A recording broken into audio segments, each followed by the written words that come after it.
Previously on my Lana Del Rey career recap, we learned about Lana's meteoric rise as a voice in pop. We also saw some of the trials and tribulations that she faced early in her career, as well as her impact that she had on the industry at large. Chronologically, we left off on the release of Paradise in her killer summer of 2013. While Ultraviolence is technically her third studio album, Ultraviolence is widely seen as her sophomore era. Sophomore records are do or die for people in the pop space. It can either be a career-defining triumph showing that you have lasting power, either commercially or critically, or just a total flop. Expectations were sky high before the lead single even dropped. There was a sense of mystery behind the record, with Black Beauty leaking in mid-2013, but still people didn't know what to expect. Even her own label didn't know the contents of the record, leading up to some pretty contentious behind-the-scenes development and tensions over last-minute choices. Lana was at an interesting intersection in her career. 2013 proved that she had the ability to chart, and with 2014 being one of the biggest years in pop, she could have easily crossed over and sold out and done a traditional pop era that would have smashed. Instead of taking the easy way out, Lana actively went against the grain, opting to release a melancholic classic during the apex of the poptimism movement. I recall people were expecting Lana to continue evolving the Baroque pop sound that she pioneered for herself.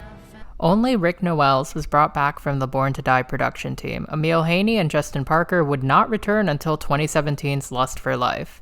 Nowels and Lana worked for 3 weeks recording demos at the iconic Electric Lady Studios in New York. Haney revealed in an interview that he turned down working on Ultraviolence and had to step down due to a lack of personal focus. At the point he had stepped down, Lana had actually written most of the album on piano. Ironically, he did contribute to the album in a significant way in that he introduced Lana to Black Keys frontman Dan Auerbach, who instantly clicked with her. Lana and Auerbach reworked demos that she had cut with Nowels over the span of 2 weeks, adding a rougher Californian feel to the tracks as well as live instrumentals. Interscope and Polydor began to worry, demanding that Lana let them listen to a rough mix of the album. According to Auerbach, in a candid interview with the Rolling Stone, they weren't happy, and they forced Lana to work with the Adele producer. Yes, the Adele producer Paul Epworth, who is credited on Black Beauty. Epworth actually really did like the album, which caused the label to reconsider its judgment and proceed, a rare happy ending to label disagreements, even though the label would save face and say that nothing of the sort actually happened. It probably did. Auerbach was never brought back on any future albums, likely due to Lana's fascination with changing her sound from record to record, though I argue he does rank amongst some of the best collaborators that she's ever worked with, and I would like to see him come back. The first official single, West Coast, dropped in April 2014. This psychedelic, dark, soft rock ballad debuted at 17 on the Hot 100 and was critically acclaimed for its thrilling production, wild tempo swing during the chorus, and showcasing Lana's growth as an artist. Interscope called it counterintuitive, yet it did very well, so keep note of that. The promotional cycle for Ultraviolence was pretty unique in that Lana outright didn't do the traditional things like TV interviews or performances. She mostly did interviews with print media, relied on social media itself, and dropped some music videos. A very modest campaign compared to Born to Die. Some think that it was a response to both the SNL and general backlash that she faced early on. Think about her contemporaries at the time. While she wasn't competing with Ariana Grande or Taylor Swift, who handily dominated that year with My Everything and the 1989 eras respectively, Lana instead took a grassroots approach. Apples to oranges, but it was very clear that Interscope wasn't sure what to make of Lana or her decision making. On one hand, they didn't have to spend that much probably on the era, but on the other, they were clearly worried about the record, its reception, and the commercial viability of their fledgling alternative but still pop star. On the lead up to its June release, Lana released 3 promotional tracks, Shades of Cool, which received its own music video, as well as the title track, and Brooklyn Baby.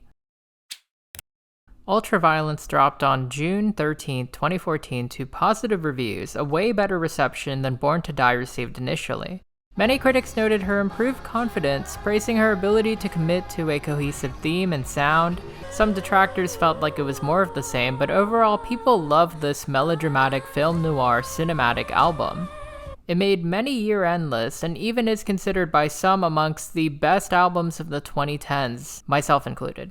On a commercial note, Ultraviolence was very successful in spite of unconventional promo. Billboard predicted anywhere from 175,000 to 180,000 units being sold. She overperformed and sold 182,000 units, a career best. It topped the charts and basically proved that she was a bankable name that could push records just on the Lana Del Rey brand. The sophomore slump allegations were defeated. Looking at her journey in retrospect, I adore and credit Ultraviolence as a fresh start for Lana. She was beginning to get the respect she deserved, not just commercially, as Born to Die was a sleeper hit that many artists would dream of having today, but also critically as well. People stopped trying to pick her apart like she was some magic trick and instead appreciated her artistry and performances for what they were. It wasn't an awards darling, but it didn't need to be. It just needed to free Lana from the narratives that she had been trapped in. Hence why I think she was vindicated by this record. A recurring theme in her career that would crescendo with NFR 5 years after this album. But this album really did start the wave of people finally admitting that Lana was that alt girl.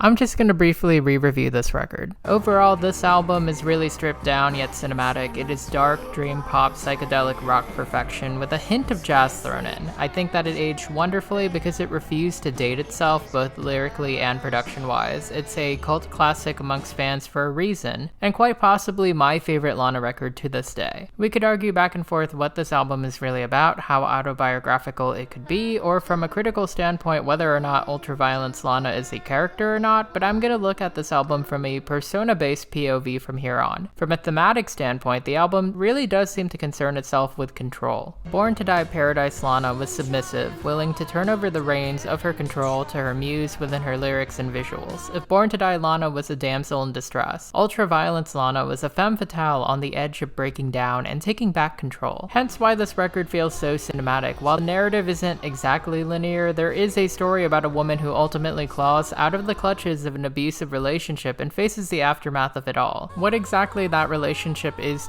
relative, whether it be an addiction to a person or a vice like alcoholism, or even a personification of fame and glory itself. I feel like a lot of people can relate to this record, for better or worse. Cruel World opens the album with what Lana says is her favorite song on the entire record. It clocks in at 6.5 minutes long and is a cathartic, epic opener that really plays with chaos and order between verse and chorus. The ordered verses about how it's best for her to have left, the choruses recalling the young, wild, and free ex who nearly took her down with her. The title track launches into a luxuriously sinister song about a cult leader who lures Lana into an addictive cycle of violence to get what she needs. Just a savage track with possible references to Jim Jones. Shades of Cool continues to recall tragic romance, this time giving us a James Bond anthem-worthy slow burn that's ornamented by some of Lana's most gorgeous wails to date, and a guitar solo for the ages, the subject being an unfixable man. One of my personal highlights. Brooklyn Baby is a well-deserved fresh breath of playful air. Lana croons over a waltzy rock anthem that's a mocking tribute to the high society hipster in New York, a crowd that Lana at one point identified with herself. There's a nod to Lou Reed, who was supposed to be a collaborator on the record, but had passed the day Lana landed in New York to work on the record. The line, "Yeah, my boyfriend's pretty cool, but he's not as cool as me," may be jokey, but I do interpret it as a genuine sign of confidence in herself. We talked about West Coast, but upon closer inspection, it's really a sonic cousin to Cruel World. I always thought of the song as a tug of war, whether it's between her lover and her aspirations, embodied by the potential of living on the West Coast, or even between literal cities New York and LA. It's one of her most thrilling single choices to date. When I was younger, I adored the radio mix, which had a more consistent sound and tempo. It had clearer vocals, but I really did grow to prefer the album mix, which feels more authentic and truly West Coast.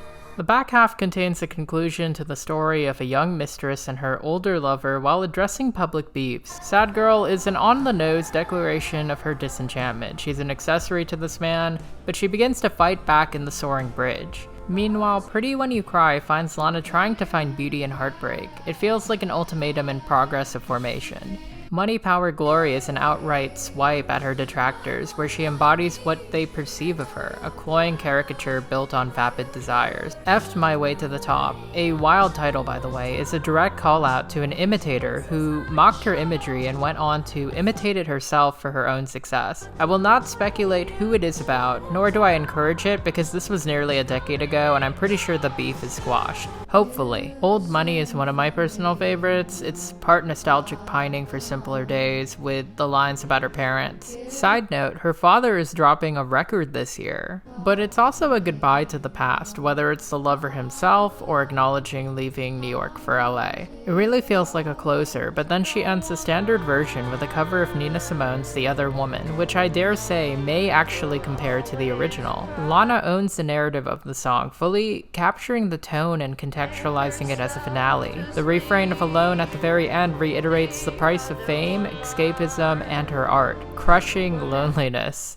A dark ending, but fatalistically perfect for an album like Ultraviolence. My sole hot take is that the deluxe tracks were rightfully left off. Black Beauty would have best fit the album thematically, and it is a great song, beautiful, dark, but Lana likely left it off due to it being leaked. Florida Kilos is a personal favorite of mine, but it's so jarring compared to the rest of the album. It was co-written with Spring Breakers director Harmony Korine, which honestly kind of tracks. I mean, the song really does feel like a Spring Breakers album cut, maybe even for a sequel. It's lovely surf pop, but not quite cohesive with the album. Though Is This Happiness, an iTunes bonus track now available on streaming. It really does feel like a worthy alternative ending, regaling the end of a doomed relationship where the narrator still loves the man, but must really question whether or not what happiness really is. Something that she would compare to a butterfly later in another album. Ultraviolence as an era and an album holds a special place in Lana's canon, and to me, it's likely never going to be replicated, as it's a transitional record in many ways. I personally rate it a 9.5 out of 10, a near perfect score. In retrospect though, my 2014 self would have given it a 10 out of 10.